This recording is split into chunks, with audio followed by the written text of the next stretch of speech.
Hola y bienvenidos al podcast Un gato en tierra de perros, vuestra referencia para la política estadounidense, la cultura y mucho más.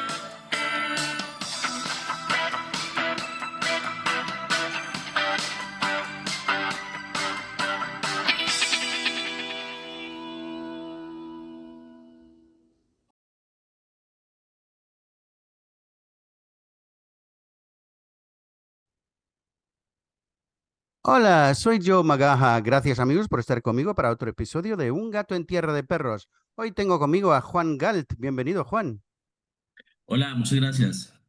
Gracias a ti, desde luego. Me fascina, me fascina todo lo que está pasando en el mundo de la criptomoneda hoy día. Hace 10 años, todo el mundo, mucha gente estaba descartando todo y diciendo que no iba a ninguna parte, que era una estafa, que era cosa de criminales. Ahora parece que más y más gente se está metiendo en eso. ¿Tú cómo llegaste al mundo de Bitcoin? Yo escuché de Bitcoin a través de los libertarios alrededor del 2014. Yo pues era un estudiante, la verdad no tenía dinero, pero me gustaba mucho la filosofía y empecé a estudiar como la economía libertaria y todo. Y pues en esa época ya los libertarios estaban de narices el Bitcoin, entonces claro, empecé a escuchar del tema y empecé a ir a un meetup local en Toronto que había, yo vivía en Canadá, en Toronto, empecé a ir a un meetup de Bitcoin que había y de suerte resultó ser uno de los centros como culturales del momento. Ahí pues conocí a Vitalik, conocí al man que pagó los bills de Vitalik y de Ethereum antes de la creación de Ethereum. Conocí gente pues que terminó siendo muy importante en esa, digamos que los años que siguieron y aprendí mucho de ellos y empecé yo a escribir, pues empecé un blog, me metí a Twitter, empecé a tuitear y escribir un blog a ver si salía algo porque pues no había trabajo en esa época y me terminaron contratando como escritor pues en varias páginas de web, empecé a escribir para Bitcoin Magazine, luego trabajé para Cointelegraph y ahí empecé con mi carrera mediática en el mundo de Bitcoin. Muy bien, fascinante. Pues sí, es interesante. Yo creo que antes de la llegada, al menos en los Estados Unidos, antes de la llegada de Trump, mucha gente en la política estaba intentando cerrar la criptomoneda totalmente. Estaban, bueno, estaban encarcelando a gente, estaban intentando hacer difícil las vidas de cualquier persona que tiene una empresa en criptomoneda. Parece que eso ha mejorado, aunque todavía no sé a dónde llegamos. Tuve una entrevista hace poco con Alex Recouso, que tiene una empresa que se llama CitizenX, que se trata de buscar ciudadanías o segundo pasaporte para gente que, bueno, necesita algo por si acaso, por si le llega a ser demasiado difícil en su país de origen y necesita mudarse o al menos usar otro pasaporte. ¿Crees que el mundo va más a favor de Bitcoin ahora y a favor de la criptomoneda? Es una buena pregunta. Acabo de cambiar el micrófono, dime si está bien el sonido mejor. Suena bien, sí, sí. Ok. Creo que sí es verdad que las cosas están cambiando un poco. Definitivamente, pues mi jefe, Mr. David Bailey, se fue con toda con Trump, ¿sí? Y pues tomó un riesgo que nos llevó a todos con él, pero ganamos, hasta ahora vamos ganando porque Trump ganó. Creo que si hubiera Trump perdido estaríamos en graves problemas dado pues que la asociación entre Trump y Bitcoin se ha vuelto tan fuerte. Creo que pues, ahorita en Las Vegas estuvo el vicepresidente J.D. Vance, dijo que el tema de la persecución de emprendedores de cripto y Bitcoin se iba a acabar o se había acabado. Resulta que no se ha acabado, pero por lo menos desde una perspectiva administrativa y política debería haberse acabado. Entonces ya hay como tenemos palanca para defendernos y empujar, ¿sí? Y creo que sí se están abriendo puertas, mientras que la oposición, porque todo este tipo de persecución política venía de cierto grupo de demócratas liderado por Elizabeth Warren y ciertos personajes de ese lado que son pagados por los bancos, ¿sí? O sea, ellos son políticos a paga de banco, entonces era un ataque más o menos bancario contra la industria. Obviamente los bancos pues se ven amenazados por esta industria. Entonces, esa es mi opinión del tema. Sí, sí. Son pues opiniones fuertes en realidad y son difíciles, digamos, que demostrar en hechos obvios. O sea, yo poder tener la evidencia no es fácil, pero es obvio, ¿sí? Si tú analizas la dinámica política y no soy el único que lo está diciendo. Entonces, pues creo que sí hay un descanso por ese lado en los Estados Unidos, pero pues no necesariamente en otras partes. Creo que la dinámica y lo más probable es que los próximos 10 20 30 años de esta industria en temas de legales sean que el Bitcoin se va a considerar como un activo o como un tipo de, como una casa, o sea, tú tienes algo que puedes hipotecar y le puedes sacar un préstamo y esa es la forma más eficiente y más, digamos que elegante de coger al Bitcoin y meterlo dentro de la estructura legal que existe hoy a través del mundo. Y eso va a hacer que tú tengas como puedes sacar una hipoteca. ¿Por qué es interesante? Porque tú no pagas impuestos sobre deudas. Si tú tienes una deuda y estás pagando la deuda, ahí es una estructura de impuestos muy diferente a si tú estás vendiendo el Bitcoin y capturando una ganancia capital. Entonces, eso, eso es importante y eso es algo que pues no es ideal, pues como medio anarquista, libertario, para mí yo quisiera simplemente pagar con eso y no tener que estar dándole parte de mi dinero a un gobierno que no me ha defendido a mí ni mierda, nos han atacado por 15 años, yo tengo que proteger mi propio Bitcoin, ¿sí me entiendes? O sea, ¿dónde está el gobierno en mi vida? ¿En qué forma me está ayudando? No es obvio, no es fácil de responderlo. Igual quieren su pedazo de su tajada de dinero, pues bueno. Pero la realidad es que ese paso es complicadito, porque sí, porque a los gobiernos les gusta tener control sobre el dinero y no lo van a soltar fácilmente. Dado esas realidades, creo que la estrategia de utilizar el Bitcoin en, digamos, en pagos grandes, por lo menos, como colateral y sacarle una hipoteca, ¿sí? Entonces, ¿qué pasa? Tú tienes un Bitcoin que está creciendo, ¿cierto? Y tienes una deuda que se está debilitando por la inflación y tienes un interés que tienes que pagar.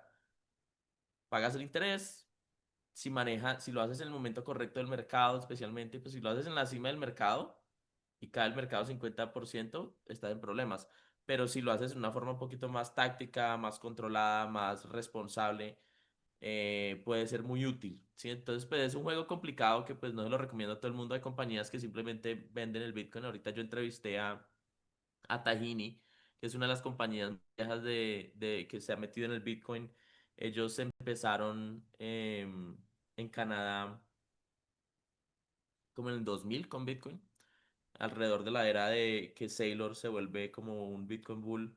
Y ellos simplemente empezaron a comprar Bitcoin y en algún momento cuando necesitan vender, venden, invierten en el negocio, cuando necesitan comprar, compran y el contador de ellos mueve los números y paga los impuestos que hay que pagar, ¿sí me entienden? Entonces, o sea, hay muchas formas de hacerlo. Creo que también hay dinámicas económicas fundamentales que, que responden a esta pregunta de si Bitcoin es un método de pago o una forma de ahorro. Es como que, bueno, son los dos. Definitivamente es una forma de ahorro muy poderosa. Es un método de pago, puede ser un método de pago, pero el problema es que nadie lo acepta porque nadie lo tiene, entonces nadie lo paga, entonces nadie lo acepta. Es un problema que se va a resolver a través de integración a sistemas de pagos normales como el sistema bancario americano, ¿sí? Entonces ya los bancos, digamos ahorita una unión crediticia en Canadá que integró Bitcoin en cierta forma, Cash App ya tiene Bitcoin integrado, los negocios ya que utilizan Cash App para pagos pueden empezar a recibir Bitcoin y integrarlo dentro de su contaduría y crear una tesorería. Entonces todo eso es infraestructura financiera que es bastante complicada y a través de ese camino es que creo que vamos a llegar al método de pago pero todavía le falta un poquito. Sí, también he notado que, bueno, me parece que uno de los motivos de intentar prohibir la criptomoneda y el Bitcoin también en específico era que aquí en los Estados Unidos y también en Europa quieren hacer su propia moneda digital. Ya lo van a hacer en Europa, me parece en octubre eso pasa que van a tener un euro digital. Y básicamente lo que quieren, claro, es controlar los fondos de cada ciudadano, saber cómo gastan el dinero, etcétera, etcétera. Y eso me da mucho miedo, me da miedo de que quieren deshacerse del dinero en efectivo también. Noté, yo trabajo en Downtown LA y la semana pasada estuve ahí trabajando y noté que había una tienda nueva, quería comprar un bagel con locks y todo eso, que cuesta un ojo de la cara, $16 para eso, pero estaba dispuesto a pagarlo, pero en efectivo y no aceptan efectivo, solamente tarjetas, que me parece ridículo porque efectivo es dinero. Y entonces más tarde quería irme a almorzar en el mercado y otra tienda tampoco aceptaba efectivo. Así que eh, eso me da un poco de miedo. Ya en los Estados Unidos están a punto de deshacernos del centavo o el Mm, céntimo, como dicen en España ahí, sí. porque dicen que cuesta más hacerlo que lo que vale. Pero ¿tú qué crees de eso? ¿Crees que, porque parece que al menos en Europa todavía se está luchando bastante para que sea todo digitalizado y por eso también que no quieren, bueno, quieren prohibir la criptomoneda? Sí, o sea, creo que Europa es un tema muy diferente a Estados Unidos y creo que LA es un tema muy diferente a otras partes de Estados Unidos, ¿no? Texas obviamente está muy fuerte en temas de Bitcoin, Florida ha sido muy amigable al tema de Bitcoin, entonces tal vez estás en la ciudad incorrecta. Ya se verá, Te lo sí, digo sí, con sí. todo el cariño del mundo. Bueno, y Em, también mencionaste lo del libertario. Una cosa que hizo Trump era que liberó a Ross Ulbricht. Me da vergüenza porque hace poco tuve una tertulia con varios invitados y en vez de llamarle Ross Ulbricht, les llamé Lars Ulbricht, que es el Casi. baterista. Pero bueno, Bueno, es que ya, yo con esos apellidos norteños me cuesta a veces. Pero es un ¿qué hombre. piensas de eso? Y del caso de Roger Ver, que todavía sigue, y también el caso Sí. del Samurai Bueno, Wallet, pues que déjame te respondo el tema de los stablecoins y del digital dollar y toda esa vaina primero, porque sí es un tema muy importante y muy interesante. muy bien. Mi opinión en el tema es como, es una opinión que yo no escucho mucho.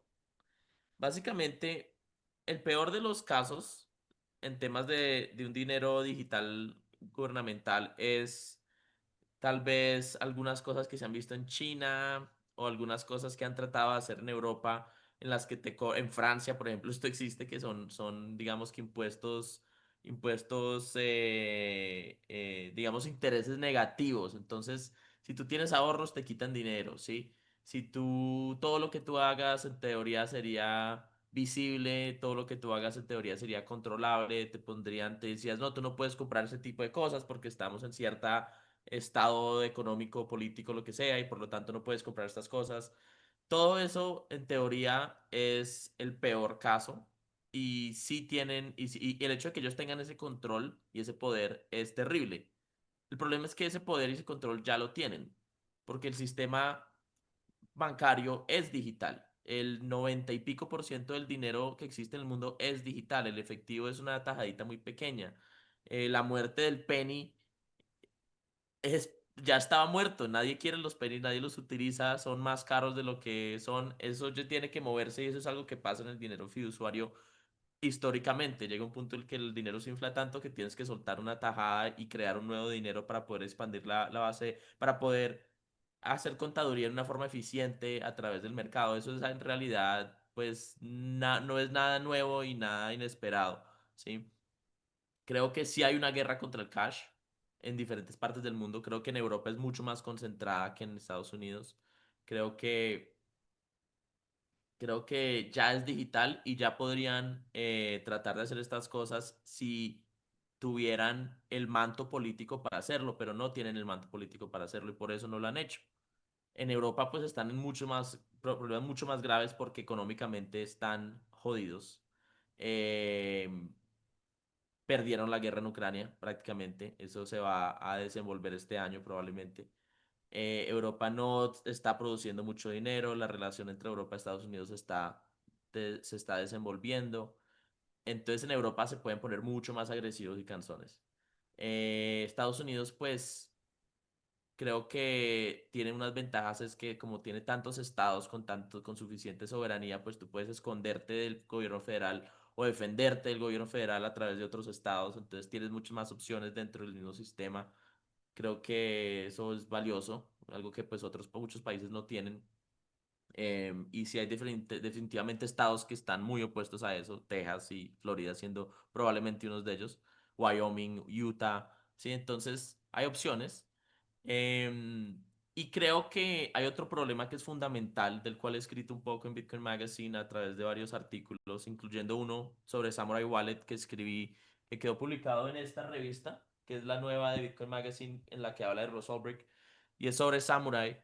Y les recomiendo que compren la revista, que se suscriban porque pues hay artículos muy profundos que ponemos en esas magazines y son muy bonitos y vienen con carticas y coleccionables, es chévere.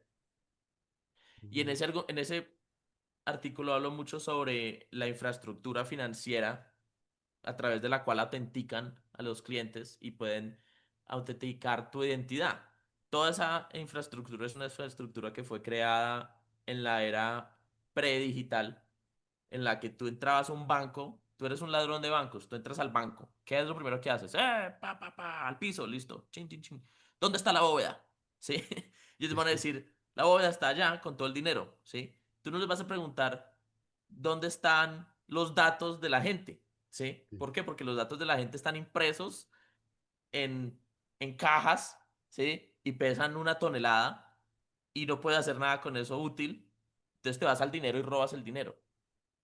Entonces, ¿qué pasa? El sistema funcionaba porque, bueno, roban un poco de dinero, tales, hay un seguro, lo que sea, pero los datos de la gente está segura, ¿sí? Y cuando llega una persona al banco y dice, yo soy Pepito Pérez, ellos dicen, Pepito Pérez, sacan el papel, sí, se parece a Pepito Pérez, listo, hágale.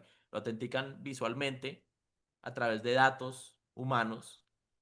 Ese sistema lo trataron de digitalizar. ¿Sí? Entonces tú cuando entras a tu banco, sí, tienes un email y una clave, pero en realidad las claves ya las hackearon, probablemente los emails están en línea. Cuando te hacen el KYC es una foto tuya, ¿cierto? Y tienes que mostrarla a esta. La IA puede ya falsificar eso suficientemente. Em, la cantidad cuando te dicen el dato más seguro que tienen estos sistemas bancarios en general es el número del Social Security, que es como para, ellos lo tratan como una clave. Ah, tienes el Social Security, no, pues esa es una buena señal de que eres la persona. Social Security están más hackeados que un berraco, 90% de los americanos han sido hackeados, esos datos están en todas partes en Sí, la sí, red sí. oscura. Entonces no hay nada, no, ya no hay ningún secreto que en realidad pueda autenticar al humano digitalmente. Que no se ha caído esto es porque imprimen mucha plata y tienen sistemas de surveillance muy fuertes y tras de eso no hay un ente que lo esté tratando de romper o atacar sistémicamente.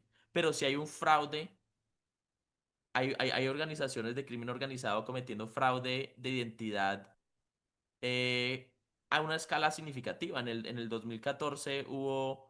em, creo que si recuerdo correctamente, más o menos 50 billones de dólares en fraude de identidad, lo cual era el doble de de todos los otros montos robados en los Estados Unidos combinados. O sea, todo lo que se roban en Estados Unidos era la mitad de lo que se roban en fraude de identidad. Entonces los ladrones hoy en día no roban el banco sacando el dinero porque el dinero está en una cuenta de banco. Ellos se roban la data, pretenden ser tú, sacan el dinero y te dejan a ti con el problema, ¿sí? Así es que es el robo digital, el robo de banco moderno. Ese sistema no tiene cura, en mi opinión. No hay forma de salvarlo. La única forma que hay que salvar, que se puede salvar es a través de criptografía. Que la IA no puede falsificar la criptografía. La criptografía es la única defensa que tenemos frente a la IA en el tema de fraude de identidad. Y esa es la dirección en la que vamos y Bitcoin es inmune a ese ataque y el sistema bancario va a tener que integrarse a eso. Y creo que eso es parte del análisis a cierto nivel del por qué los stablecoins están ya empezando a ser integrados en el sistema bancario. Porque hay un problema ahí fundamental que no hay muchas otras soluciones. Ahora, no significa que todo el mundo va a ser criptoanarquistas, pero va a haber un nuevo pedacito de información que te va a llegar a ti, tal vez lo van a meter en tu teléfono o si utilizas, te van a dar algún token o alguna una cosita, una tarjeta va a tener algo nuevo. Tienen que meter la criptografía en el sistema y tu identidad va a ser un paso segundo, tercero, tal vez de autenticación, pero si no tienes la llave se vuelve un problema. Y eso es algo que es muy criptonativo. Entonces, no sé, ahí tengo un argumento. La otra dinámica es que los stablecoins son mucho más eficientes. Tú puedes mover, de la misma manera que puedes mover Bitcoin de aquí a la China, puedes mover el dólar de aquí a la China en segundos y es mucho más barato que todo el sistema SWIFT de la jerarquía de bancos entre confianza. ¿Sí Mucho me más entiendes? rápido Entonces también, ¿no? es una nueva edad, es un dinero que es nativamente digital y eso pues creo que ya está muy bien entendido en las élites políticas que es muy beneficioso. Entonces, pues eso no lo van a parar. Sigue siendo un dinero fiduciario digital que sí tiene controles. La Tether puede congelar cuentas y tú puedes, digamos que, defenderte hasta cierto punto legalmente y empezar un proceso y tienes que hacer un proceso judicial con ellos para recuperar tus cuentas y el tema. Pero fundamentalmente no hay solución a eso. O sea, a final de cuentas el dinero fiduciario es de César. Al César darle lo que es del César, y a Dios lo que es de Dios, y a Satoshi lo que es de Satoshi, y el Bitcoin es de Satoshi y es nuestro. Eso. ¿Y tú eres uno de los que solamente es fiel al Bitcoin o también estás abierto a otros tipos de altcoin o stablecoin? Pues, o sea, yo utilizo los stablecoins Muy y he bien. invertido a ¿Va a través de haber mi alguna vez billetera. un Galtcoin? No, no, no, no. Creo que sí registré un token de Galcoin en Counterparty, pero nunca lo he vendido, nunca lo he promovido. Sí. Pero, y yo no sé siquiera en dónde lo tengo, pero no, yo soy muy cuidadoso con eso. Creo que sí hay dinámicas como de una asimetría. O sea, digamos que si tú creas una criptomoneda y tienes la mayoría de las unidades tienes control sobre el mercado, puedes dominar el mercado, tienes control sobre el flujo de la información acerca del proyecto. Entonces, si hay una simetría de conocimiento y de influencia sobre el valor del asset, entonces creo que la mayoría de de esas criptomonedas son criptoactivos, no son descentralizadas y el civil tiende a perder dinero en eso, aunque algunas veces ganan y no es en realidad, no se ha demostrado que haya una como producción de capital o un sistema con inversión estable en ese tema. Es verdad que los gobiernos lo han atacado bastante. Muchos de esos proyectos han tratado de regularizarse y legalizarse y establecerse bien y el gobierno no lo ha permitido. La SS en Estados Unidos está empezando pues ya bajo esta nueva administración son un poquito más tranqui. Vamos a ver si pasa algo que les permita como, digamos, tú crear una criptomoneda. Creo que Robinhood ya permitió emitir acciones del S&P como meme coins en Solana. Sí. Y eso básicamente es que ellos tienen el share, en teoría, Robinhood tiene los shares, y entonces ellos simplemente lo ponen como en un colateral, en un puente, y lo digitalizan, y lo pueden cerrar, o sea, destruir otra vez y desbloquear el, el asset físico, digamos que legacy. Entonces, ese tipo de transición está pasando, pero son assets que son regulados, son activos que son regulados, y lo importante de esa regulación es que se sabe quiénes son las personas detrás de ello y tienen ciertos estándares de Actúa como transparencia. la chica actúa. Te estoy tomando el pelo. Actúa fue otro nivel. No, y lo chistoso es que Trump metió meme coin y la esposa también y tienen NFTs. O sea, estamos en una era de hágale, mijo, sin miedo. ¿Sí? Entonces, pues, ¿cuál es la realidad? La realidad es una, la realidad es haz lo que se te dé la gana. Creo que el análisis moral o ético, en mi opinión, es que sí hay una simetría y eso tiene un peligro y una confianza y la gente está muy mal educada en el tema. Y creo que Bitcoin es fundamentalmente diferente a eso y creo que no ha habido, o sea, Ethereum, no, en realidad creo que sigue siendo suficientemente centralizado, tal vez no. Monero de pronto se logró descentralizar lo suficiente, pero pues no tiene el mismo interés de inversión que Bitcoin. Entonces, a final de cuentas, no hay muchas cosas, pero digamos que yo categóricamente no rechazo los altcoins, simplemente los rechazo estadísticamente, ¿sí? Yo no soy un Bitcoin maximalist, soy un shitcoin minimalist. Muy bien, me gusta, me gusta. Pues sí, y también parece, al menos para muchos altcoins, si sube el Bitcoin, entonces suben ellos también. eh, y ha subido bastante el valor en la última semana. ¿Crees que va a subir mucho más o que vamos a llegar a un eh, a establecimiento en que no se sube mucho, pero no hay tanta volatilidad, así se dice? Volatilidad, Ujú, sí. sí.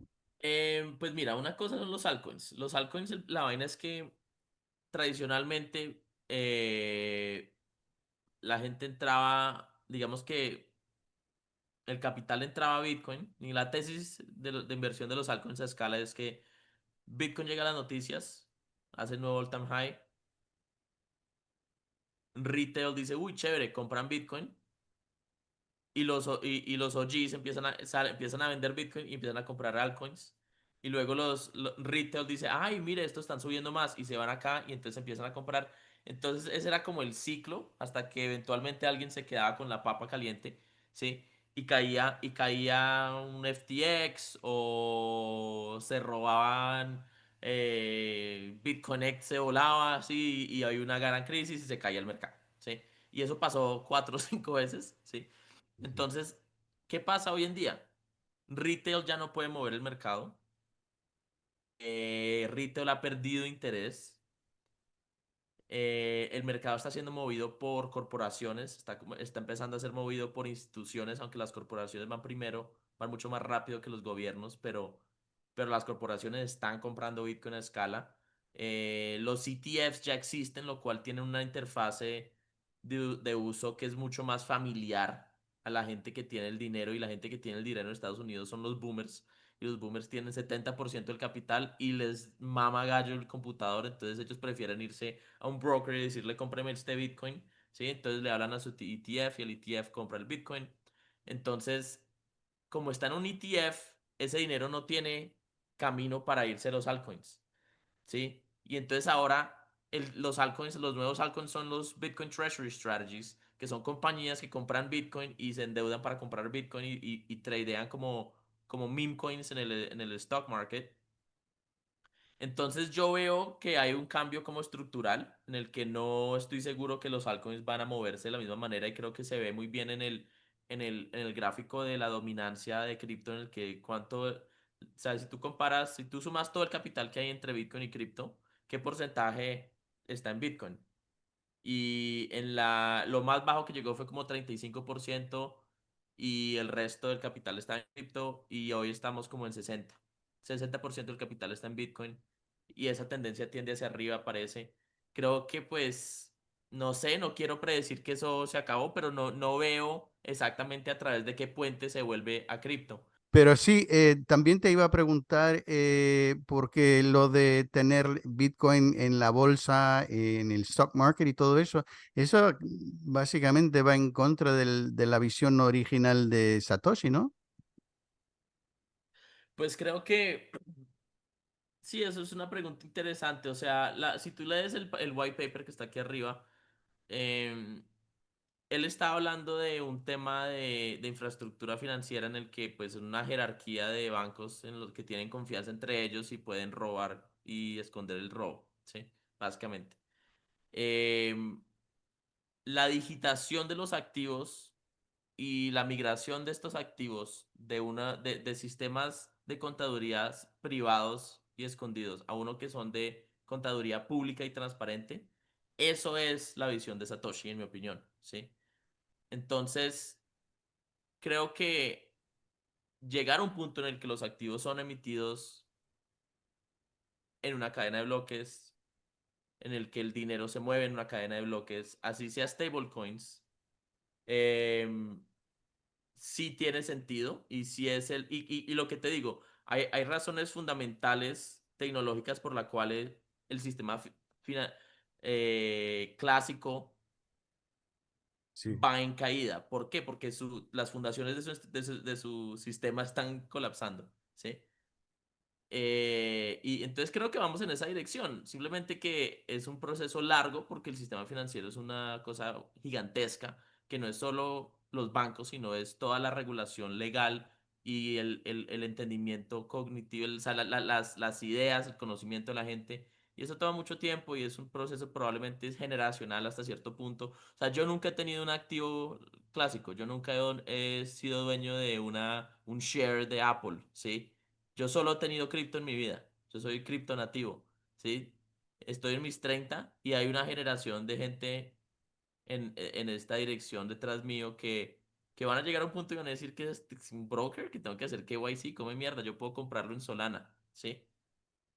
Ese es el mundo en el que vamos, que son gente, o sea, personas que tienen, digamos que una habilidad técnica un poquito más avanzada y las herramientas van a tener que mejorar mucho más para que sea mucho más difícil perder el cripto, ¿sí? Que es algo que pues todavía pasa bastante. Entonces, em, creo que vamos en esa dirección, simplemente que es un camino largo y culebrero.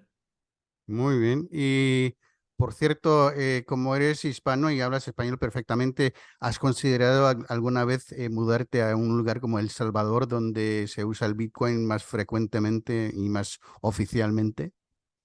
Sí, El Salvador me parece interesante, pues yo he ido bastantes veces a El Salvador y qué, y me gusta, pero pues yo soy colombiano, a mí me gusta Colombia, yo quiero vivir en Colombia, la verdad, entonces pues no me mueve tanto moverme tanto. He viajado mucho y he conocido bastantes países, pero pues a final de cuentas me gusta como mi país y mi cultura con todos sus problemas y Sí, beneficios, sí, pero sí. si Ha llegara el caso de mejorado, que las cosas pero se sí. empeoraran aquí mucho, El Salvador es uno de los países que tengo en mente definitivamente. Muy bien. Sí, Colombia, bueno, parece que ha cambiado bastante en los últimos años, pero todavía tiene muchos problemas de pobreza y de violencia, como en muchos países. Y hay americanos, bueno, gente estadounidense que se está mudando a Colombia también, pero cosas pasan a veces, secuestros, otras cosas. Y además muchos de ellos son hombres jóvenes que van ahí para el sexo turismo, cosas así, al igual que a Cuba. Así que eso da mala impresión a los colombianos seguramente de los estadounidenses, porque si los únicos que vienen que se quieren aprovechar de las niñas o de las jóvenes, pues podría ser Ellas son las un... que se aprovechan de ellos.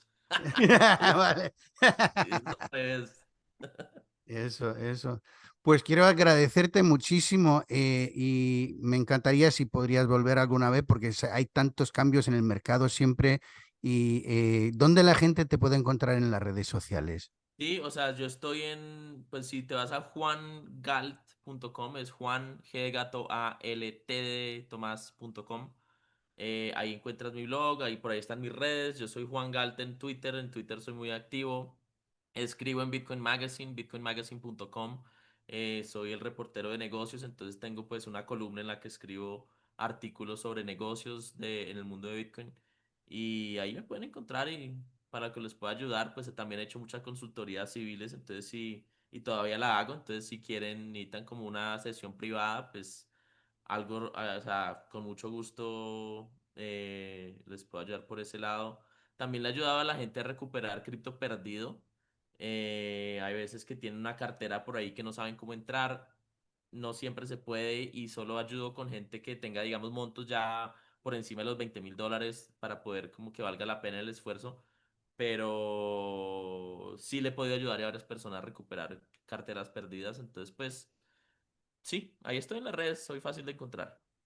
Perfecto, pues muchísimas gracias otra vez y a nuestros oyentes, gracias y hasta la próxima.